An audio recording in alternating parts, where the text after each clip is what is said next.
Hi and welcome to the kitchen in the Chateau de Lalande, where today I want to talk to you about how YouTube saved my chateau. As you can imagine, this is something that I'm pretty passionate about, and it's a good time to be talking about it because it is the first anniversary of our Patreon account. So it's our birthday here at Lalande for this whole change of life that we had. Those of you who've been following my channel will know that the past year has brought about the biggest change imaginable to life at the Chateau de Lalande and has completely changed its prospects. We are suddenly going to be having so much building work done. There are 3 different teams of builders who are booked in to start within the next month on different projects. And even saying that out loud is a dream come true because I've been living here for nearly 16 years and it's not always been very easy. So I want to tell you a little bit about what happened when we first moved in, how we ran out of money, and how YouTube saved our life. It had always been my dream to live in a chateau. Ever since I was a little girl, it just seemed the perfect fairy tale life. And I wasn't scared to restore something that was completely run down because I'd seen my parents do that with several houses over the years and completely transform them and bring them back to life. And I knew that this was my path.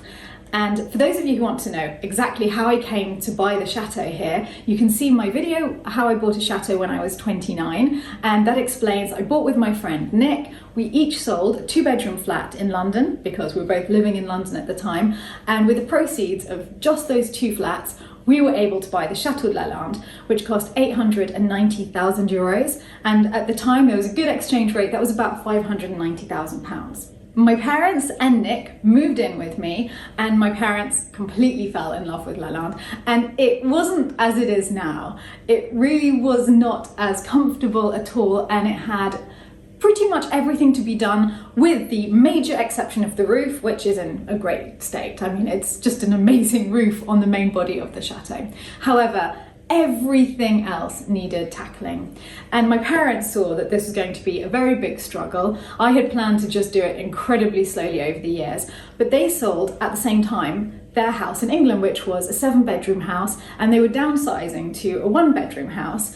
And they decided to give me my inheritance whilst they were still alive because they wanted to get behind this project and see this chateau coming back to life. And they thought it would be a lot more fun to do that whilst they were still alive than after their death. So I was in the incredibly fortunate position of having a lump sum that I could use to restore Lalande, and I decided to use it in 2 ways.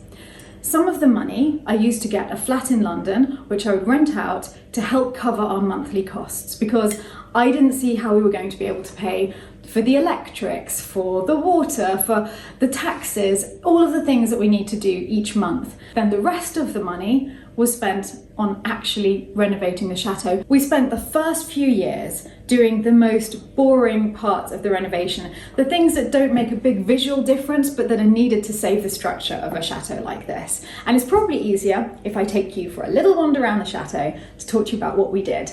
Let's go for a little walk in the snow and I'll show you what we did in the chapel. It's so magical! I love it! It actually snowed a tiny bit on Christmas Day here, but other than that, this is the first snow we've had this year, and it didn't settle then. It doesn't look as though it's settling now. Hopefully soon we'll have the chateau covered in white.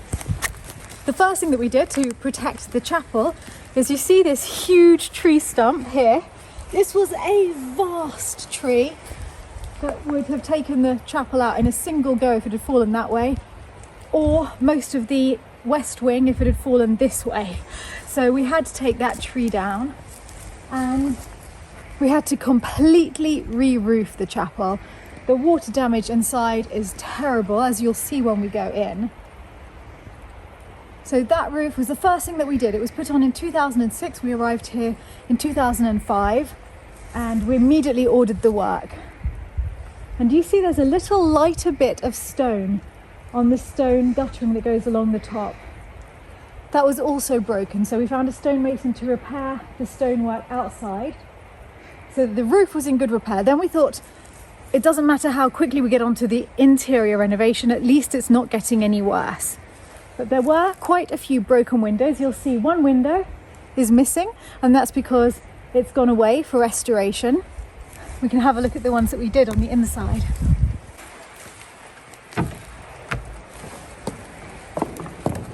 So as you can see, there's terrible water damage from the ceiling that was just letting in water.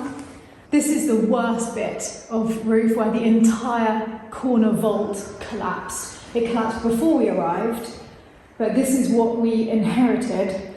And in fact, when we bought, the previous owners said to us, please, please, if you buy, could you do the chapel first? Because they felt terrible seeing it in this state as well. And we promised that we would.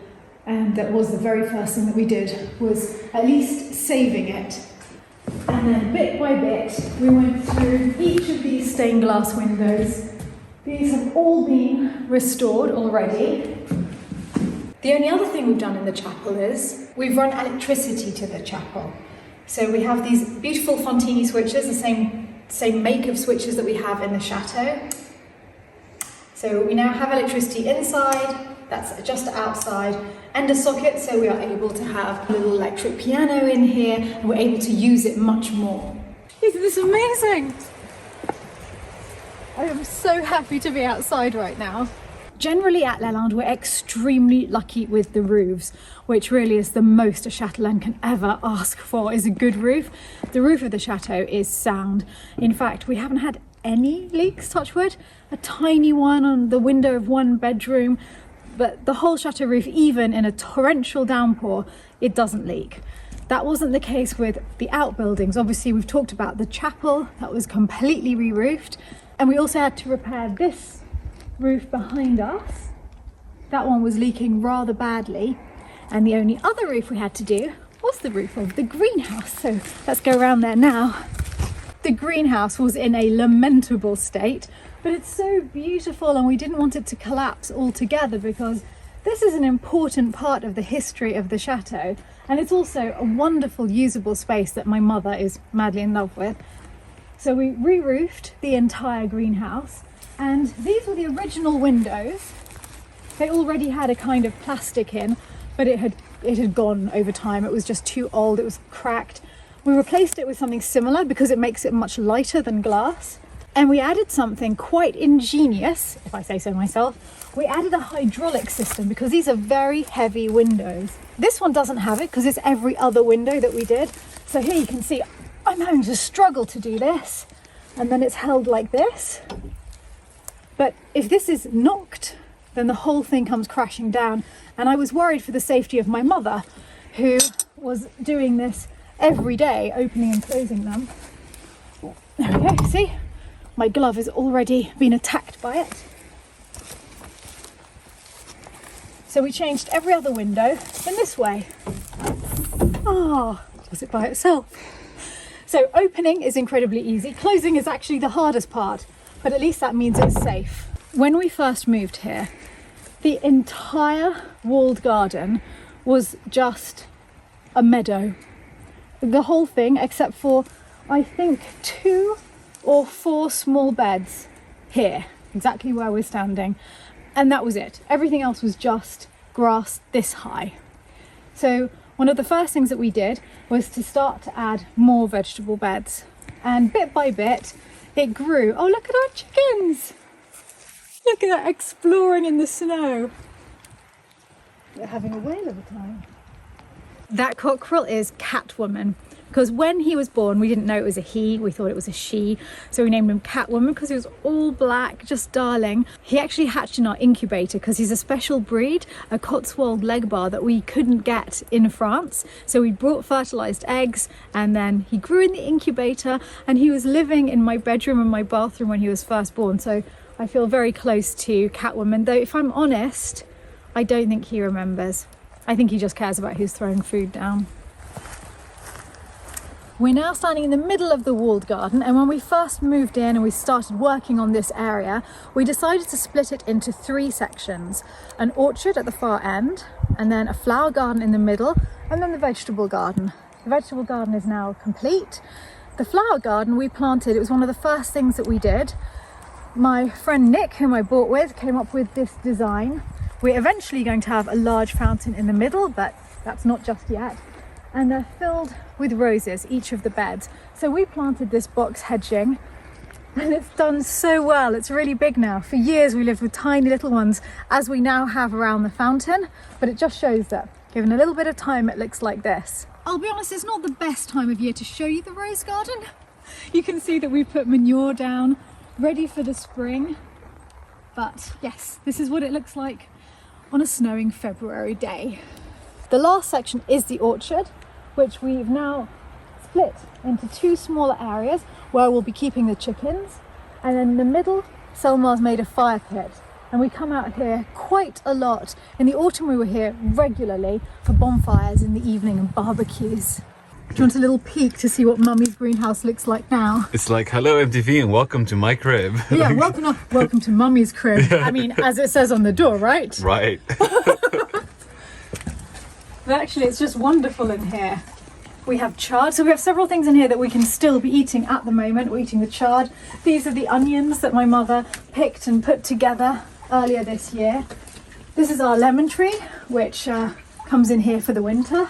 We have winter lettuces here and parsley, which I love. Some onions, I think, next to the parsley. These are Marie's ranunculus, and we know that because it says Marie's ranunculus, so there can be no confusion. So these will be beautiful flowers next year, and this whole area is ready for us to start sowing seeds. We received so many wonderful seeds last year, and also at Christmas we had an advent calendar with just seed packets in. So we are ready to go. At the end of this month or beginning of March, we'll be planting the seeds here, ready to start the year again. We'll go and look at the courtyard now. Look! Thor and Sif are up there staring at us thinking, why are these crazy people out in the snow? They've got a much better idea. They're taking shelter. When we first moved in, the courtyard was very drab, very uninspiring, very grey, and we immediately made it much worse because we put a septic tank here and we turned this whole courtyard into the Battle of the Somme. It was horrific. My father, whilst he was still alive, had bought me this beautiful fountain in pieces at an auction in England, and after his death I thought that it would be wonderful to remember him properly by installing the fountain that he had bought and proving to him, even if only posthumously, that his dreams for this place were going to become reality, that he was right to believe in it. So we had the courtyard redone very simply with sand, and we had the fountain installed and the entire basin around it made specially for it because it was only the central fountain that we had. Every time I see it, I think of my father and I think of how far we've come.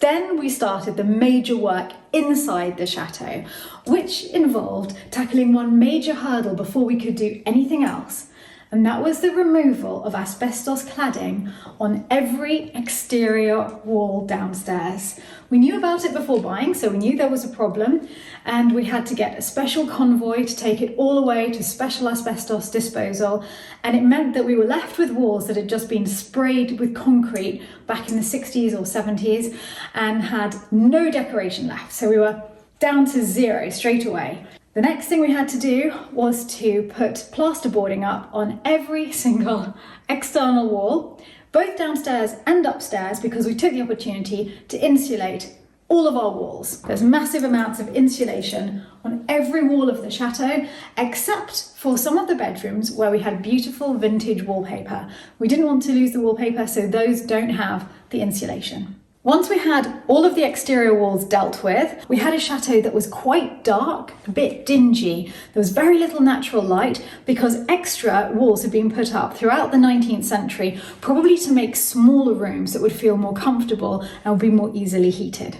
So we thought, well, never mind that, we'll put heating in, and we'll take down all of those extra walls and put the rooms back to good proportions and allow the light to flow straight through the chateau from one side to the other.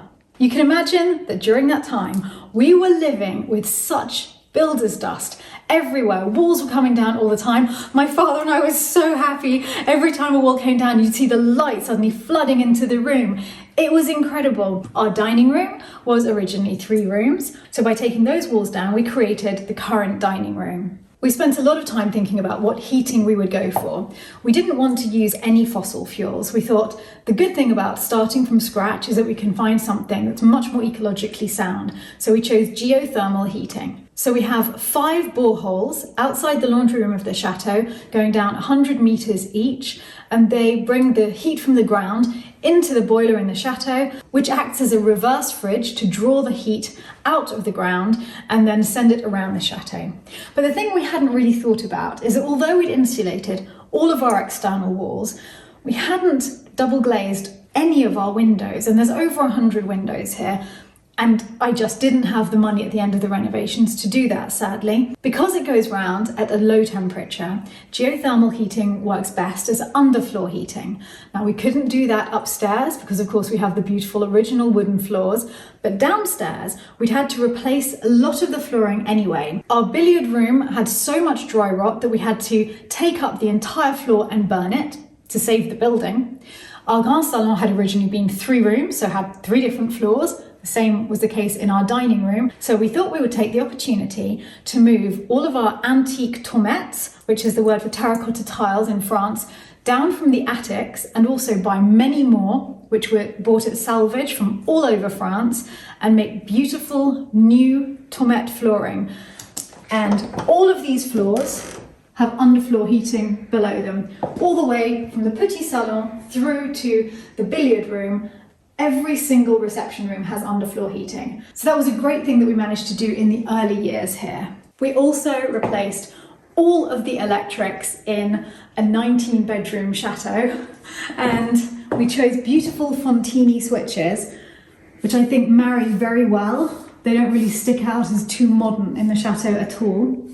And the entire chateau needed new plumbing. We installed 13 new bathrooms, so almost every bedroom has its own bathroom now. And of course, installing new bathrooms means the joy of installing new septic tanks. So we put in 2 new septic tanks and an absolutely huge soak-away system. In those early years, the most exciting thing we did by far was transforming this kitchen and making it really a beautiful kitchen that's been the heart of the home ever since. So we had done all of this work. All of these initial renovations were paid for by the inheritance that I received from my parents, and we spent all of the money in the chateau, but I was feeling very positive. My father and I loved every second. With every wall that came down, every piece of asbestos that left the building, we were getting happier and happier, and we just kept imagining what it would be like at the end. I was happy to just put all of the money into this renovation, and I know my father felt exactly the same way, and we spent over £300,000 on those original renovations, and then I was out of money. But by that time I had fallen completely in love with Lalande. We were very happy, and I was living my dream, even though it wasn't the glamorous dream that I'd envisaged. I loved it every bit as much as I thought I would when I was 3 years old. I just loved being surrounded by history and this sense of beauty and all of the architecture around me, and being close to nature all the time. Everything about life here I loved, especially living surrounded by the people that I love, because the great thing about chateaus is they're so big. You can have all sorts of family and friends living with you. Sadly, that happiness didn't last. It was a beautiful, beautiful time, but my father got very sick and died in 2009. And everything changed for me then, especially emotionally, because it was my father who always said, "Don't worry, Steph, you have made the right decision. Chateau de Lalande will be absolutely beautiful and it will be a huge success." And he just kept saying that to me. Whenever we had another freezing cold winter or things seemed a little bleak, Daddy always said this was the right decision, never forget that.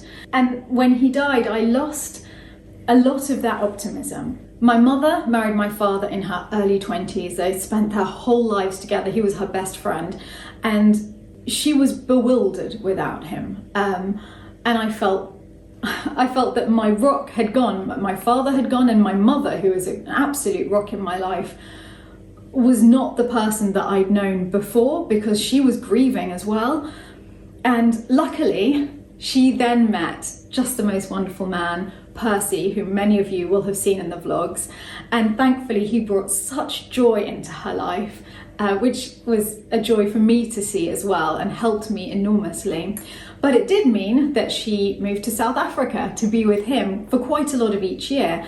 And so I was left alone here. Nicholas had also moved back to England for work. This whole team that I'd been doing the project with had fragmented, and I was left alone holding the chateau. I was living here with guardians in the gardener's cottage, but often alone in the main body of the chateau. And it was very hard for me to deal with the loss of my father, having completely run out of money, and feeling that I wasn't doing justice to the chateau because I was overwhelmed. Honestly, I was low and I was overwhelmed. So after my father's death, work on the chateau slowed enormously. We did still move forward. We hadn't done much decoration before his death because we've been working on all of those huge jobs, the plumbing, the electrics, the heating. And after his death, I did manage to decorate every room in the chateau, all of the reception rooms, all of the bedrooms, bit by bit. The most recent works that we did before making YouTube and Patreon my full-time job were to create 2 new apartments in one of the attics of the chateau, one for Michael Potts and the other for my mother. So things were starting to move a little bit more quickly, but nothing like the sort of forward momentum that we have now. When I talk about this period in my life now, it sounds as though it was something that lasted a few months, but in fact I was low for about 8 years, on and off. I mean, I had a lot of incredibly happy times here. I've always had very loyal friends who come to visit regularly, and the chateau had lots of parties and a lot of laughter, but at the heart of it all, I was directionless and I didn't know how I was going to save this place. I had completely run out of money, and thank goodness for the London flat and for my friend Nick, because those 2 things were the only thing keeping the chateau afloat. But I couldn't carry on relying on that. I needed to find a way of being able to live here long term. And so I did what many chateau owners do. I started a bed and breakfast. But nobody knew about us. We're in a very isolated region of France, and there wasn't that much business. And then I got really lucky because I know a lot of local musicians in the area, and they brought friends to me who were looking for places to host music workshops. And I started hosting these workshops where I would cook for everybody in the house for a week at a time. I enjoyed hearing the music in the house. I enjoyed having people around me. I enjoyed seeing how happy Lalande was making others. And I thought, well, this will be my future. I'll have bed and breakfast and music workshops. I'll be able to meet my monthly costs. I probably won't be able to do any big renovations for many, many years, but I'm happy and I'm living in the home that I want to be living in. One day I received an email saying, hello, I work for a production company in England and we're looking for chateau owners to take part in a new series about the restoration of French chateaus. This really intrigued me. I wondered what it was about, so I contacted the company and I just sort of did it without thinking. I wasn't even particularly nervous because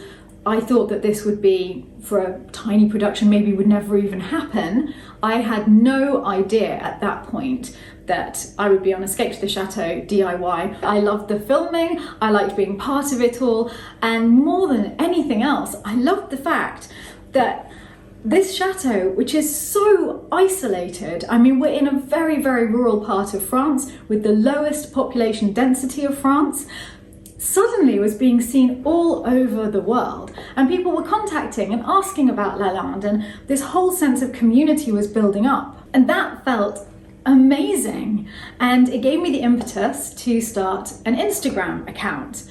But I quickly realized that still photos are not really my medium. I love taking them, I love editing photos, I like the look of my Instagram feed. It's a way of reflecting the way you look at life. I like it to be very colourful and bright, but I didn't think that it was perfectly capturing chateau life, because a still image really needs to be perfect. It's just this perfect little glimpse into something. And then when you put all of these perfect images together, it's not really chateau life with its ups and its downs and its mess in one corner and beauty just over the other side. And I felt much more drawn to video, because I think with that, the whole of chateau life can come across. And I was also feeling that there were so many fun and exciting things happening here, so much laughter with the volunteers and with my friends, that I was sad that I wasn't writing a diary, keeping a journal, because I was worried that I would forget. I have a really bad memory, which I'm always being teased about. I'm called a goldfish in the house. And I was worried that I was going to forget all of these precious moments. And especially after the death of my father, I was kicking myself for not writing down so many of the hilarious things that he did and said. So I thought, right, I can change that. I'm now a little bit less shy because I've been seen on British TV. I'm going to start to film daily life here.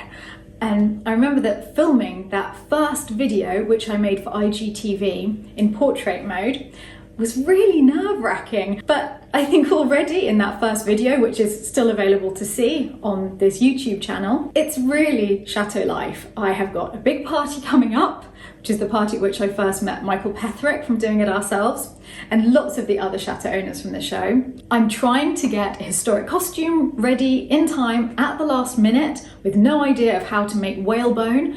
My mother is being ingenious and is telling me I can use packing tape to make whalebone, which she was right about, by the way, and Jerry is fixing a broken loo seat. So even from that first video, it was just normal chateau life. And in fact, that little almost daily vlog that I made back then, which maybe 5 minutes or so a day, which took me hours and hours to edit, became quite a passion of mine. And I think I was the first person to vlog chateau life.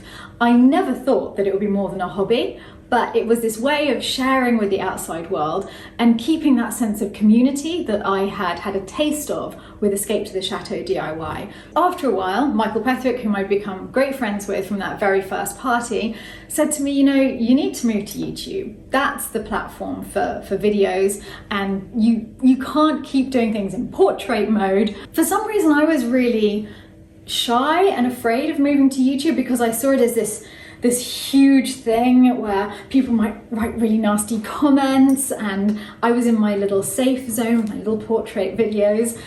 But I saw that Phil and Angelina had put a vlog onto YouTube, Chateau Life, and I thought, well, I'm going to try. I'll do what Michael says. And so I moved all of my old videos over onto YouTube and realised that it wasn't this big scary place. It's this wonderful place where I've made friends, and this community of chateau lovers has grown and grown. So by 2019, I was in a much healthier position. The workshops were established and the bed and breakfast was going from strength to strength, because suddenly, whilst we're in the middle of nowhere, lots of people knew about us, both through Escape to the Chateau DIY and through my YouTube channel. And people were coming here to meet us, to see the chateau, to see what was happening here.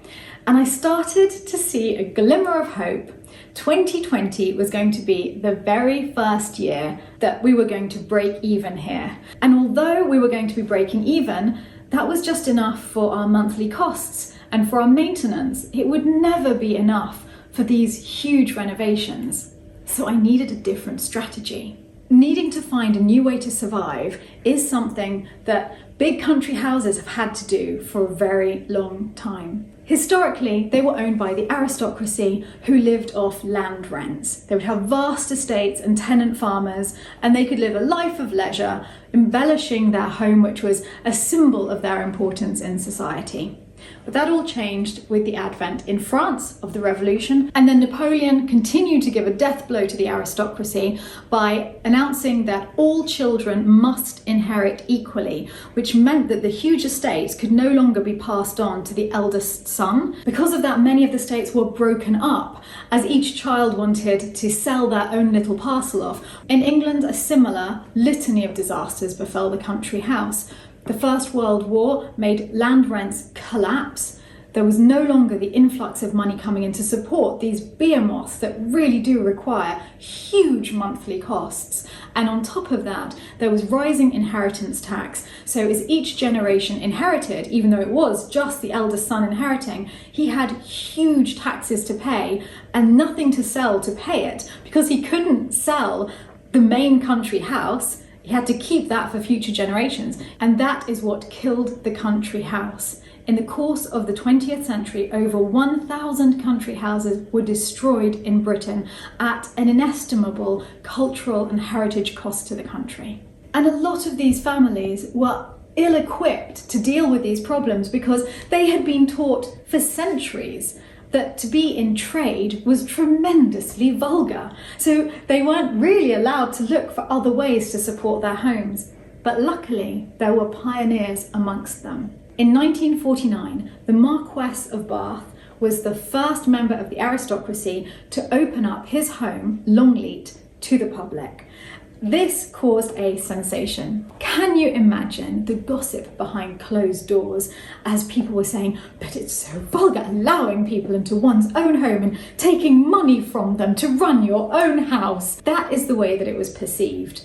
But luckily, two very important British families followed suit. The Dukes of Marlborough opened up Blenheim Palace, Churchill's family home, to the public, and the Dukes of Devonshire opened up Chatsworth. These are some of the greatest houses in Britain, and they were saying the most important thing to us is to save our home, and we will do what it takes to do that. Those pioneers who weren't afraid to do something new, to do something that would be gossiped about and ridiculed, saved the country houses in England. They paved the way for others to do the same thing in their homes. And that is why nowadays it is perfectly acceptable to open up your home as a bed and breakfast, to host weddings, to open up the gardens, and to make money to restore these houses that way. That is now the norm, and it's the path that I was following, a well-trodden path that's been shown to work by other chateau owners. And then COVID hit. It was as though the rug was being pulled out from under my feet. Suddenly, in one go, COVID removed my bed and breakfast income and my only backup, which was the income from the rental of my London flat, because my London flat is rented through Airbnb for holiday lets. I use it with Nicholas for 1 week every month, and the other 3 weeks it was rented for holidays, and it rented really well, and that stopped entirely. I did not want to give up. If there was a silver lining to be found, I would try and find it. I found myself at Lalande with no bed and breakfast, so no need to spend my time running that, and instead I thought to myself, okay, I have this opportunity of time. I will use it to see what happens if I put my heart and soul and all of my time into making videos. What happens? Would that be enough to help keep the chateau afloat in this difficult time? So I made the quarantine diaries. Those quarantine diaries did really well. I got a lot of new subscribers. My channel was definitely starting to grow, and the monetization was going up every month. My patron numbers were growing very, very quickly, and I realized this could be my full-time job. At around the same time, I was speaking to Michael, whom I'd been asking to start a channel for absolutely ages. And I was really pushing him to start a channel because I knew he would be so talented. And he told me that yes, the time had arrived, he was going to launch Doing It Ourselves. So I told all of my subscribers, who went across en masse and immediately subscribed to him, and some magic happened. He made the most beautiful video with a great intro, and he had a lot of very sudden subscribers, and the algorithm just went crazy, and the explosion of his channel, which happened in that first lockdown, sent an enormous amount of new subscribers to me, and I went from about 10,000 subscribers to about 60,000, and we now have over 114,000 subscribers. So over the course of the year, my channel exploded, and YouTube and Patreon have become my full-time job. In a normal month, I make 4 or 5 30-minute videos per week. 2 of those are the Chateau Diaries. They're on Tuesdays and Thursdays, and are the original concept, which is just following our daily life here at Lalande. They are the most important part of my channel because they are sharing our life with everybody around the world. I also make 1 Patreon video per week, and I love making that because it's very different from the Chateau Diaries, because I give little extra behind the scene things that people wouldn't otherwise see. For example, I have in-depth interviews with the people that I live with and anyone involved with the chateau. Some weeks I also do from the cutting room floor, where I have a lot of extra footage from the Chateau Diaries, and increasingly recently, because of the great success of the Patreon account, I'm able to give updates about exactly where we are with the renovations and what the plans are. So a lot of the behind the scene chats with people who are going to be working on the chateau are shown on that channel. The fourth video that I make per week is on a new channel that I created called Chateau Unwrapped. This came about because we were receiving many gifts from our viewers, and I think this is something that happens to a lot of YouTubers, but that we were totally unprepared for. And in that first week when I was making the quarantine diaries, well, there were all these wonderful gifts waiting for me on my return to France, and I'm going to be opening them, so I'll film that. And I filmed it. It was also a way of thanking the people that had sent the gifts and showing how much I appreciated them. And that was very popular, so I started sharing the gifts that were arriving each week, but it was growing and growing as my channel grew, and it was taking more and more time in the Chateau Diaries, but it wasn't really what my channel was about. And I also felt awkward, and Nick, my friend whom I bought the chateau with, also felt extremely uncomfortable about it. He said, I don't understand why people are sending these gifts, and by opening them publicly it looks as though you're asking for more gifts. But it was my way of thanking people. It was very confusing. We didn't know what to do about it, and we talked about it a lot in the house. How are we going to deal with the gifts that are arriving? Do we just not mention them, as many YouTubers do, just open them in private? There were two reasons why I wanted to continue talking about them. One is that I wanted people to know that we were receiving all of these presents. I didn't want somebody to think, oh, I must send a shawl because they'll be cold because they have no shawls. I wanted people to see, no, we're fine, really, look, we have so much. We're so blessed. It's unbelievable how lucky we've been this year. I wanted to be very open with the situation as it was, which is also, incidentally, why I've kept the amount that I receive monthly on Patreon visible, because it's possible to hide that amount. And I decided, no, I don't want anybody sending money because they think that we cannot cope without their contribution. I want them to know, no, this is going really well. If you send money, it's not because we can't cope, it's because we're going to do amazing things together, we're going to renovate this chateau, and because you'll be getting extra content for that contribution. The second reason is that people were really enjoying watching the gift openings. A lot of people enjoy unboxings, and I think far more than the unboxing itself, they enjoy feeling that they're sitting down in a room with their friends, having a drink and a chat, opening presents. It feels like Christmas Day each time we do it, and I think people like joining us for that. So I saw an opportunity to pass on this great fortune that we were receiving from viewers all over the world, to try to pass that good on to others who needed it far more than we did. So we came up with a solution of starting the channel Chateau Unwrapped, which is a charity channel. And we just started it last summer, and I'm absolutely delighted to say that it's already raised over $10,000 for charity. And not only that, but we've been able to use some of that money to start a scholarship, the Lalande Scholarship at the Viljotti Fashion Institute in South Africa, for an underprivileged student to be able to study fashion for the next 3 years. And that's been overwhelming for us. We've been sent letters from the applicants. We have opted not to choose the applicant ourselves. I'm leaving them to make that decision, but we've been in tears reading the application letters in the chateau. I cannot describe how moving it's been, and to think that we can make a difference like that has been very inspirational. And I'm hoping to start more scholarships or to fund more educational programs in the future, because I think that education is the most powerful tool we have in the fight against inequality. That is something that we'll be doing a lot more of in future on Chateau Unwrapped. And then on top of that, I sometimes make a Sunday video like this one, where I chat about an aspect of chateau life, or go to visit a local town or another chateau and share those with you. At the moment, they only happen once or twice a month. Now, a lot of people don't see YouTube as a job, but I take that as a compliment. I think I'm doing my job well if it seems just a transparent medium to see chateau life, if you don't think about the hours of editing and filming that happen. To do that takes about 70 hours a week on average in a normal month. So at the moment, that's what I'm working.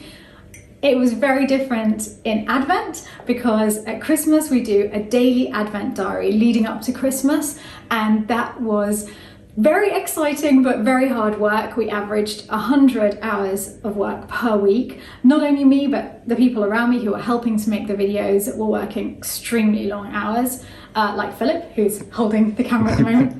Thanks for Advent, Philip. We got there, we got through it, and it was a lot of fun. So I do recommend this route to people. I think that this is an amazing job to have, but be aware that it is a job and it's a full-time job if you really want to make it into something amazing. Like everything in life, it takes a lot of luck and a lot of work.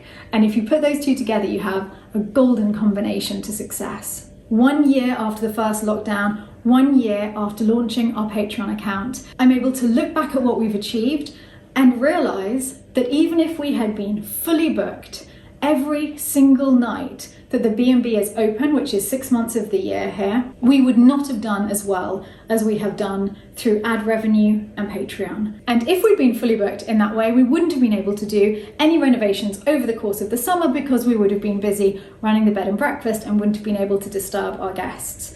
So this is an unbelievable change in the funding structure of the Chateau de Lalande that's happened within 1 year. We are reopening the bed and breakfast this year, and we will continue to do so, but not as a full-time business as our only way of keeping the chateau going, more so that we can meet the people who support us.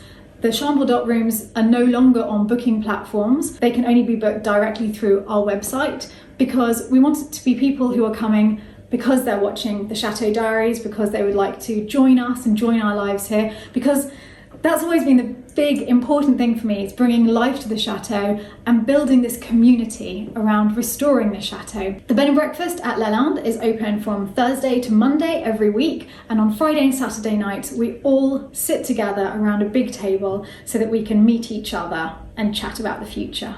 Only our 2 gîtes remain on booking.com because they're self-contained, so people can come for a whole week, look after themselves and not be coming because they want to meet us or to be part of life here. We now have over 2,500 patrons who together send over $24,000 a month to the Chateau de Lalande, and huge renovation projects are starting. The very first months of patron money went towards continuing to improve this walled garden because I wanted to really work on something in the spring, as it was then, that would please my mother. My mother supported me all along here, and the garden is her pride and joy.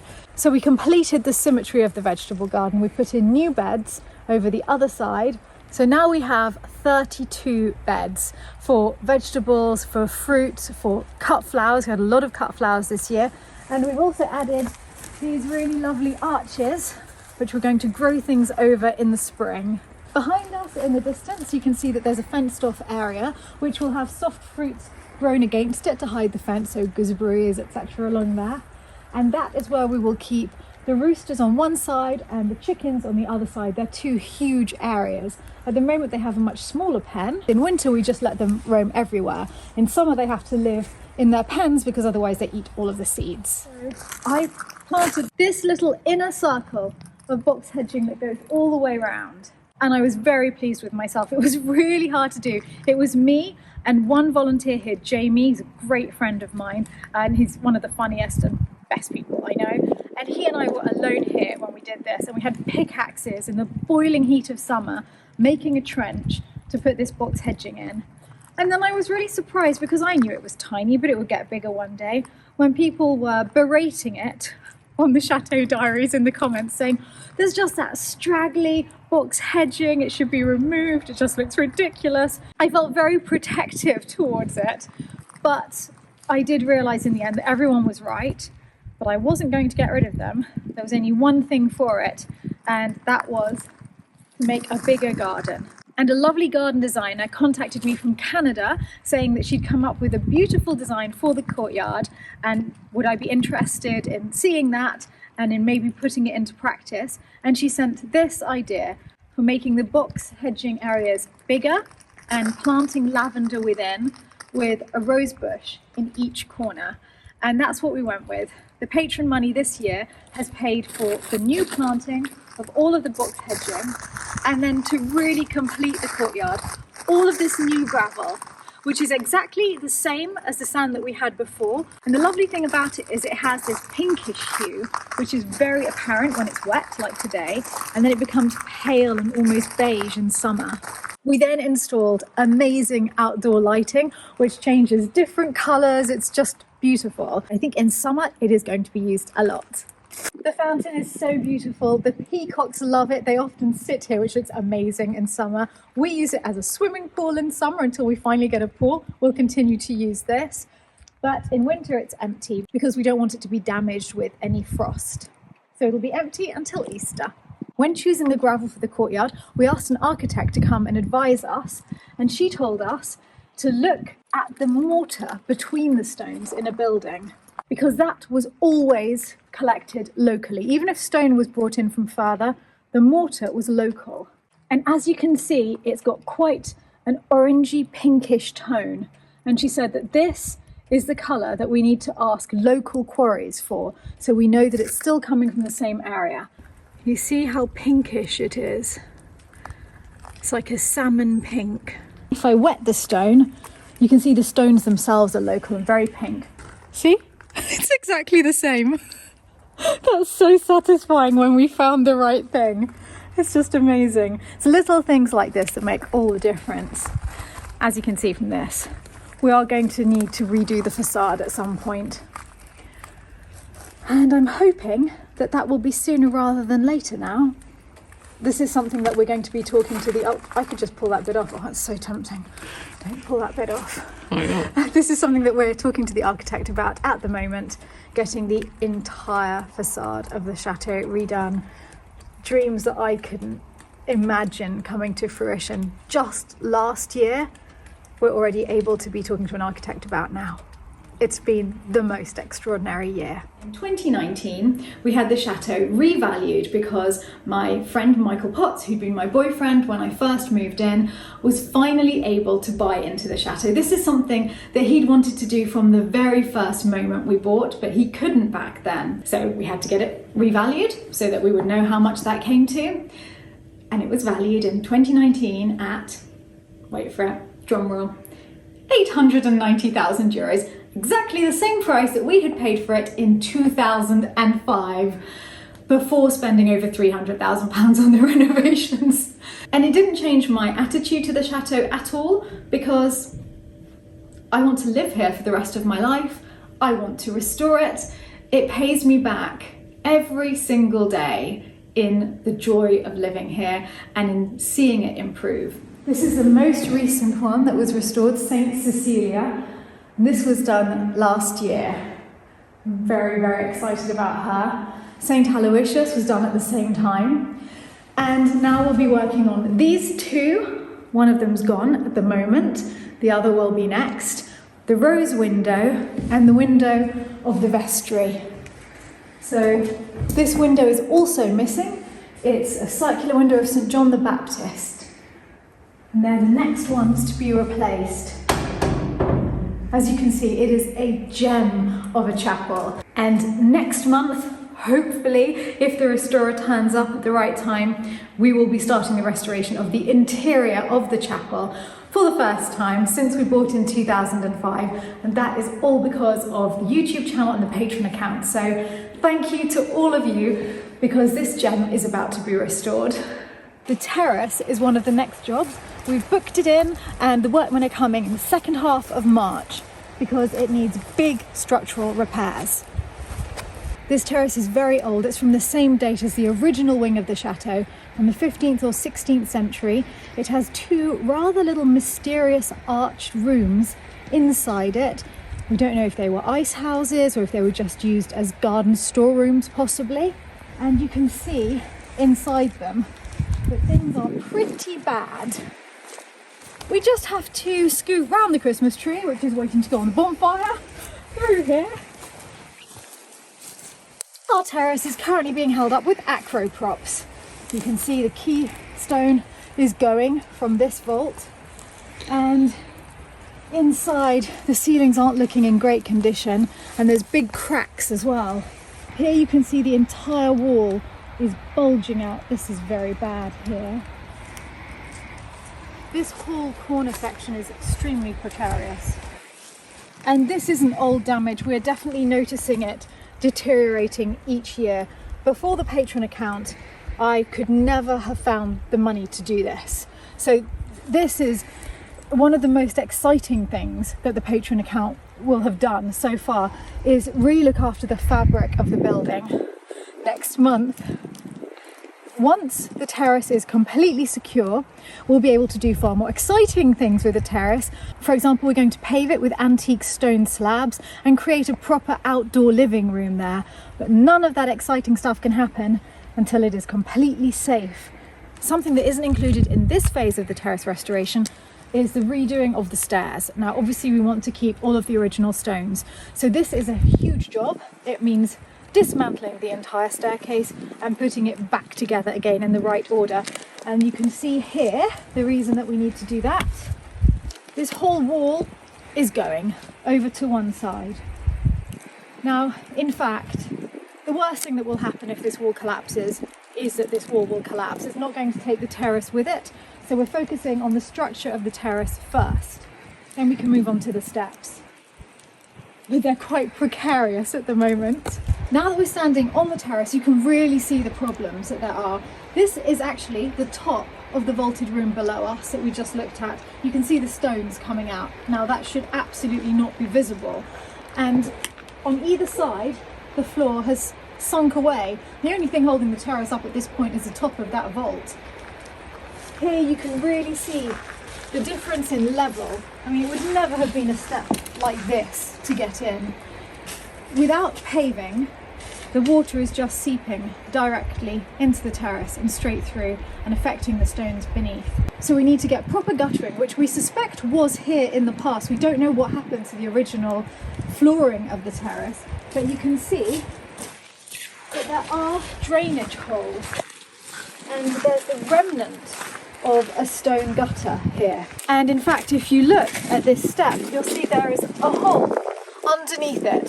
So originally there was stone guttering that channeled the water straight under that step and out the other side. What happened to the original flooring? What happened to the stone guttering? We don't know. It's not been here whilst we've been at the chateau, but it's time to put it back. And that will help the whole building by moving all of the water away, most importantly, away from the floor of the terrace. So this is very exciting. This starts next month because of Patreon. Thank you to all the patrons. This is what you're making happen here. One of the best things that is going to happen because of the Patreon account is that we are going to get the lake back. Now, it is a long journey to get the lake back. There are a lot of decisions to be made with the water police as to how exactly it goes back. But we are finally able to take those steps because of the Patreon account. We're able to get the survey done. In fact, the preliminary survey, just showing all of the different levels, the size of the lake, was completed last week. So we're moving forward now. And for those of you who don't know why, there is a completely dry lake behind me with a marooned boathouse standing on dry land. I've made a video about this called The Mystery of the Lost Lake, but getting this lake back has been one of my main missions during all of my time at Lalande. I always believed that it would happen one day, but I could not work out how, because this is something that's going to cost at least 100,000 euros to get back.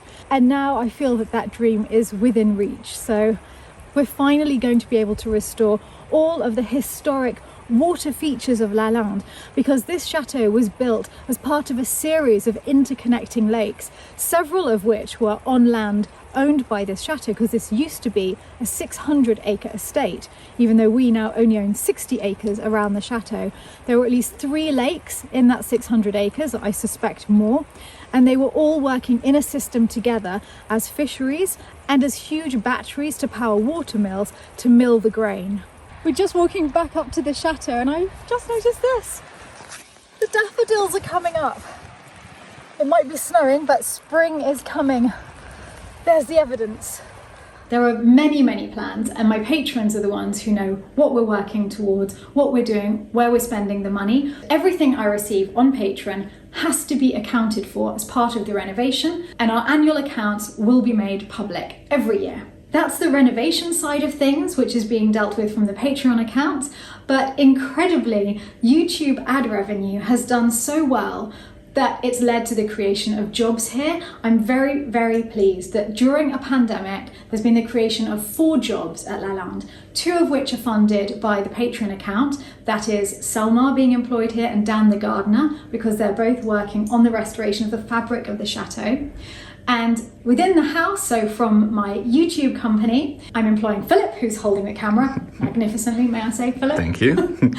And Natty, who is going to be running the B&B when it reopens, and in the meantime is running the entire chateau. And I don't know what I would do without her. I've offered Marie a job here as a cook for the bed and breakfast if she wants to stay in the summer, but Marie has very exciting plans of her own, following her own social media path with her Instagram and her YouTube channel. So sadly, I don't think I can persuade her, but we will certainly be finding a cook to help us this summer as well. So the team is growing bit by bit, and that side of things is because of you, the viewers. All of our monthly costs at the chateau, our heating, our electrics, all of the food that all of us eat here, everything is being kept going by you. So a huge thank you to my viewers for running the monthly costs at Lalande and giving jobs to these wonderful people that I live with.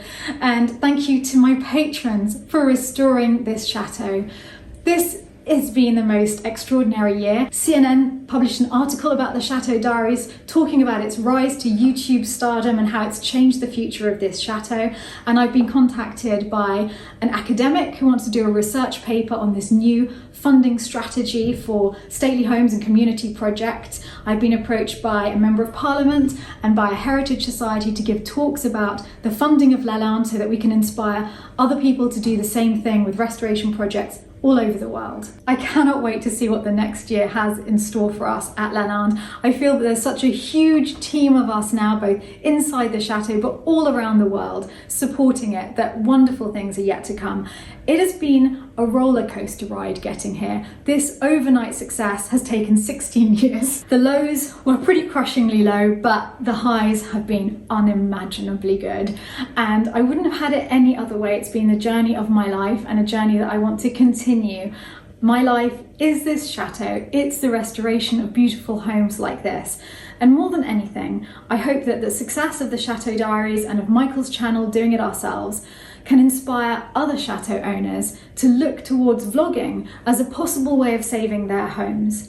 There are more and more chateaus that are coming into the world of vlogging, joining us on YouTube. Of course, Phil and Angelina have been here all along with their channel Chateau Life. There's also Philip and Anna that we went to visit recently with their channel How to Renovate a Chateau Without Killing Your Partner, great title. Of course, there's Michael's family with the Pethericks at the Chateau de Lalande. There are many, many more, and I'm going to link to all of the chateau channels that I know of and several chateau Instagram accounts below. We're all in contact, we're all connected, and we're all in this together. So many exciting things are happening and we're all dreaming the same dream. All of these chateau owners want their chateaus to come back to life, to be restored to their former glory, to save these homes for the future. It's not an easy journey, and if you don't laugh along the way, you'll go stark raving mad. So that's the story of how YouTube saved my chateau. It's not YouTube that did it, it's you. It's the people who have been watching. It's the patrons who've supported us. Thank you to each and every one of you. You have transformed this chateau. I'm sure that many other chateaus are going to be transformed in the same way. Together, you are the most powerful force imaginable, and that powerful force can be used to do so much good around the world with other renovation projects, with charities, with all sorts of community projects. And to the rest of you who are facing your own challenges, your own plans, don't be afraid to think of new ways of tackling problems. Don't be afraid to stick your neck out, because people will criticize you for it. People will say that's not the way it's supposed to be done. Never lose sight of your dream. Lots of love to all of you from Lalande. A huge thank you to all of our patrons at Lalande who are making this vlog possible, especially our Dauphin and Dauphine of Lalande, Yadel and Ether, Brandon and John Michael, Dan Bander, Lauren Barnes, Vince Barone, Denise Behrens, Jill Bidwell, Candice Blackburn, Candice Ned Borkoski, Clara Butcher, Paulina Calabro, Chloe Chalakani, Stephen Sarah Cole, Zoe Dork, Sakura Dennis, Jackie Ellison, Nicholas W. Fairfax, Tracy Ferrari, Caroline Firster, Abigail Grant, Fifi Greenberg, Brenda Harris, Delane Holbrook, Kim Hasselhoff, David and Tong Henderson, Jacqueline Holmes, Jimmy Kemp, Nadia Kennedy, Lisa LaForge, David and Summer Lalande, Morgan Lawley, Victoria Lapine, Janet Huff Lombard, Marina, Frank Martin, Meredith, Robert Miller, Kathy Norrie, JC Ward, Maureen Palmer, Frank Poposky and James Snow, Tamara Price, Armin Rahman, Tonya Renee, RJB, Bettina Rojek, Hanny Ross, Elizabeth Scanlan, Sven Schreiber, Lisa Schultz, Jennifer Shanks, Patty Suhu, Susan Stevens, Sarah Thornton, Colleen Troy, Renee Valelli, Jessica Walker, Brandy Walton, Laura Watkins, James Whalen, Christine Wilson, Greg Wood, David Young and Ludovico Ordinazzo. And thank you to all of you